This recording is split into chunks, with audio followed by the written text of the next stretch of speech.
Indiana Supreme Court hearing on the Delphi case. Here are my predictions as an Indiana criminal defense attorney. On January 18th, Indiana Supreme Court is going to hear arguments on a writ of mandamus that Richard Allen has filed with the Indiana Supreme Court.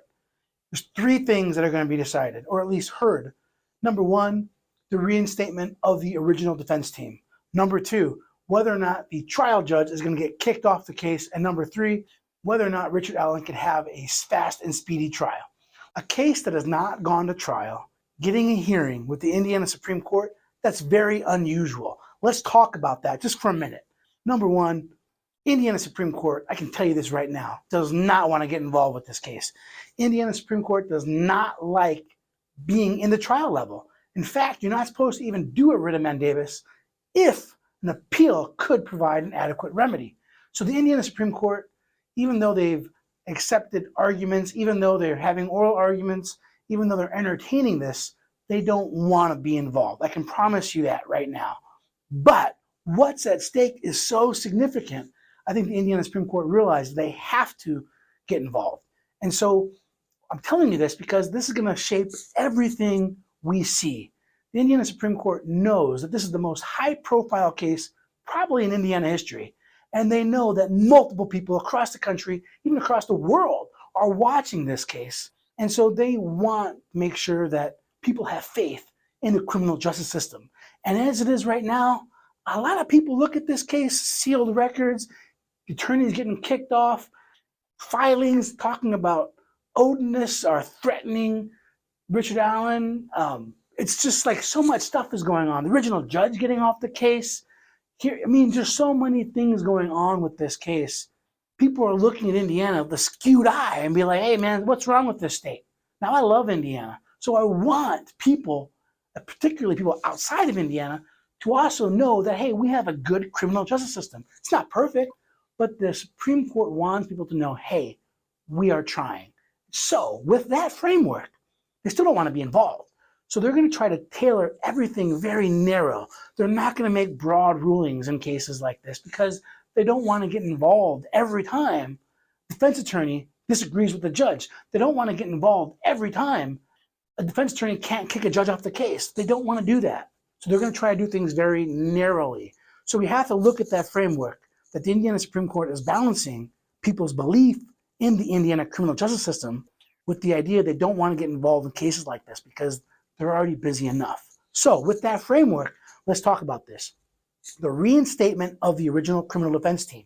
Well, if you remember, the trial judge essentially in chambers told them, hey, listen, you all can withdraw or we can go outside where the media is ready, packed house, and then I'm going to declare you unfit and grossly negligent and then kick you off the case. So in chambers, you can withdraw now or I can kick you off the case after humiliating you in front of the world. Because everyone's watching. The defense attorneys hemmed and hawed, but they ultimately were like, hey, I'm not going to get out there and take a public shaming. They both agreed orally in chambers to withdraw. Now, an oral motion to withdraw, that's nothing. It doesn't count. It has to be written. That's the trial rule. I mean, I didn't make this stuff up. But the judge came out and said, hey, listen, they withdrew. This is unfortunate. We're going to have to reschedule everything. And the judge appointed new attorneys at some point. Now, the original defense team immediately, almost immediately said, hey, listen, we did that under duress. We actually want to be back on the case. We filed our appearance again. We want back on the case. And they even filed their appearance as private attorneys in the event the judge doesn't let them back on as public defenders. The judge had a hearing and it said, hey, listen, you guys are grossly negligent. I can't do that to Richard Allen. He deserves to have a fair trial with good and competent attorneys. That was really unusual because in Indiana, you only really getting kicked off a case if you're not a member of the bar or there's a conflict of interest. The original defense team, they're members of the bar. And there is no conflict of interest because nobody else has said, hey, I also am being accused of the crime and those guys want to represent them. There's no conflict of interest. If there was some sort of book deal that these two had signed, then there could be a conflict of interest, but there's no evidence of that. There literally is no evidence of anything other than the judge saying, hey, you guys are grossly incompetent. Because you emailed one of the attorneys on the original defense team, emailed another person with the same name as the co-counsel, Brad Rosie, some documents that were part of the discovery. Hey, you shouldn't have done that, but at the same time, every attorney I know at the bottom of their email has this. If this email is not for you, you're not to read this.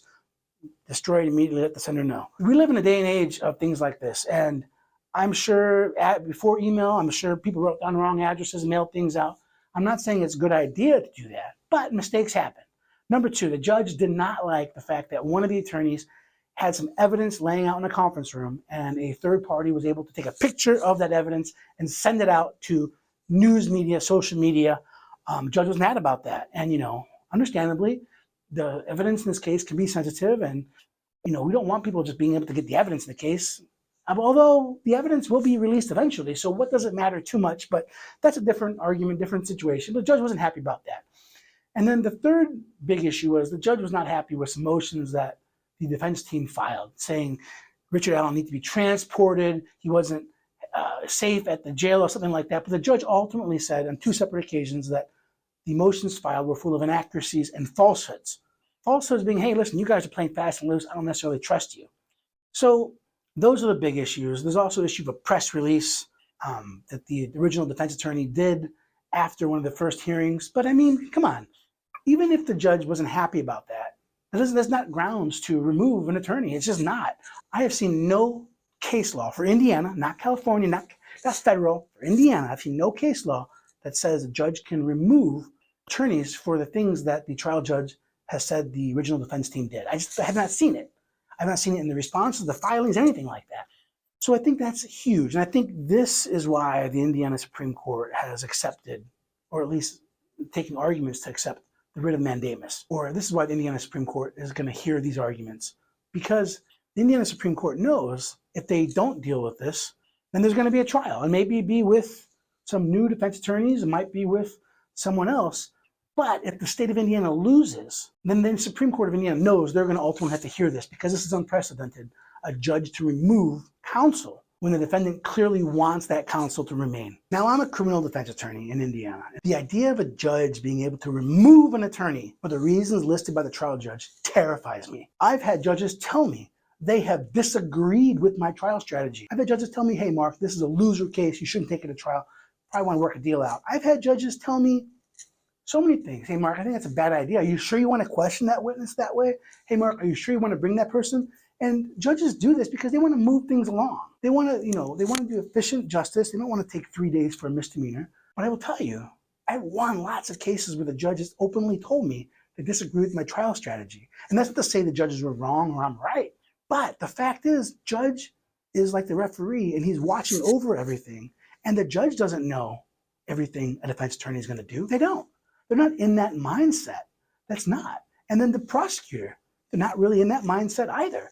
The judge is supposed to be a neutral referee of the law. And the idea that a judge can simply kick the defense attorney out because they disagree with strategy or they think something is grossly negligent when maybe it's a simple mistake, it terrifies me.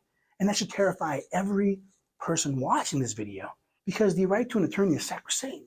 It's important. If you're going to trial for your life, you're going to go to jail the rest of your life, or if you're going to go to trial and you're going to be on probation or lose your driver's license or lose your kid, you deserve to hire the attorney you think would best for you. And I want to let you know a secret. Some people make mistakes. I'm in criminal court all the time, and I see attorneys do terrible things for their clients because the attorney doesn't know what the heck they're doing. And this happens in misdemeanor court, lower level felony court all the time. You get attorneys in there. I do mostly family law, but I'm going to try to help out because how hard can criminal law do? Oh, cool. You lose your license for a year. Marc Lopez, I saw you in court, and I need your help get my license back. No, man, you had your chance. You had an idiot attorney. People can make the wrong choice. I'm not saying Richard Allen was making the wrong choice, but that's people's right. I want this attorney to represent me, and they're allowed to do that. So my prediction is Indiana Supreme Court is going to find a way to reinstate these attorneys or send it back down to the trial judge and say, hey, you can't just kick off attorneys. You have to do a hearing. You have to give them notice. You have to have an evidence situation. You can't just kick off hearings. So my prediction is the original offense team is going to be put back on the case, or, very lawyerly answer, right? Or the judge is going to be told, hey, you have to do a hearing to determine if there's gross negligence. And if there's gross negligence, you can kick them off, maybe, but you can't do this without a hearing. We have to have some sort of hearing on this with evidence presented not just in chambers. So I think that's going to be the big deal. They're going to have to do some sort of hearing or just kick him back on. Now, here's the thing. Richard Allen's original defense team, they filed their appearances as private attorneys when it was clear that the trial judge was not going to let them be the public defenders. Now, I think the worst scenario would be the judge puts them back on the case as private counsel. Well, then the Supreme Court has avoided having to decide when can a judge kick off a public defender, because the law is pretty clear. If you put your appearance in, then you're the attorney, as long as you have a license in the state and you don't have a conflict of interest. But that would be problematic for the defense team, because then that means they're not going to get paid to defend this guy who clearly needs all the defense he can get. So that would be terrifying if the Indiana Supreme Court simply says, okay, you know what, you guys are back on. We're not going to deal with all this. You have private attorneys. Have a great day. That would stink, I think, and I hope they don't do that, because that clearly was not going to be in Richard Allen's best interest to have unpaid attorneys working like dogs on this case. These guys clearly are in for the long haul. So that's my predictions. The second issue, kicking the judge off the case. I can tell you right now, Indiana Supreme Court does not want to deal with that. They just don't. They're going to try to find any way possible to not kick the trial judge off, because they don't want to be known for, hey, if you don't like your trial judge, file with the Indiana Supreme Court. I don't know how they're going to work this, though, because if they reinstate the original defense team and they don't kick off the judge, what, they're going to have a trial with a judge that hates the guts of the defense team? That would be the worst. That just causes me anxiety, because I've had trials with judges that I didn't think liked me, and it is not fun to do a trial with a judge that does not like you. It's just not fun. It's horrible, horrible, horrible, horrible. So I don't know how the Supreme Court is going to do on that. So that's a big question mark in my mind. How can they deal with this trial judge in a way that puts back the original defense team, but also doesn't get them involved in every time there's a change of judge? Now, trial judge did make a comment that she thought they were grossly negligent. They thought they included falsehoods and motions. So there's a possibility the Indiana Supreme Court is going to say, hey, if there's a clear record the judge does not believe the trial attorneys, if there's a clear record that the judge doesn't like the trial attorneys, then maybe they might say, okay, you have to kick that judge out. And I'll give the trial judge so much credit for this. She went on record saying, yeah, I was in chambers first, but she went on record later. Hey, you guys grossly negligent. I don't like this. He's entitled to a good attorney. Most judges would never say that, because they know that's going to open them up a can of worms. So she did go on record saying that. So it's a possibility that judges could say, you know, we're going to kick you off this one because you have determined them to be grossly negligent without a hearing, which is almost even worse, because, you know, we don't know the evidence. But you clearly shown disposition against the defense team, so we're going to have to push you off this case. No hard feelings, nothing like that. So that's a possibility. It's probably a likely possibility. The third issue is fast and speedy. The original trial date, January 8th, has come and gone. No chance of going back in time that I know of. And that's going to be gone. But the attorneys can always file the fast and speedy. And I will say that the new appointed defense attorneys have not filed the fast and speedy, but they're probably waiting to see what's going on with this. So I will be watching this on the 18th. Like, you can't believe it's going to be live streamed. I'll make sure I put the link somewhere in there. But this is monumental. And I don't know of any other criminal case off the top of my head that have done something like this, because it's so unique, so different than what I'm normally used to seeing.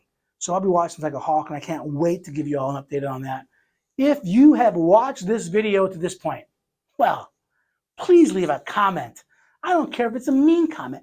Leave me a comment. Let me know you're watching. Let me know what you're thinking. And if you watched this far, subscribe to my channel, even if you hate my guts, which I don't think you guys do. But let me know what you're thinking. Subscribe to the channel. But most importantly, remember, always plead the fifth.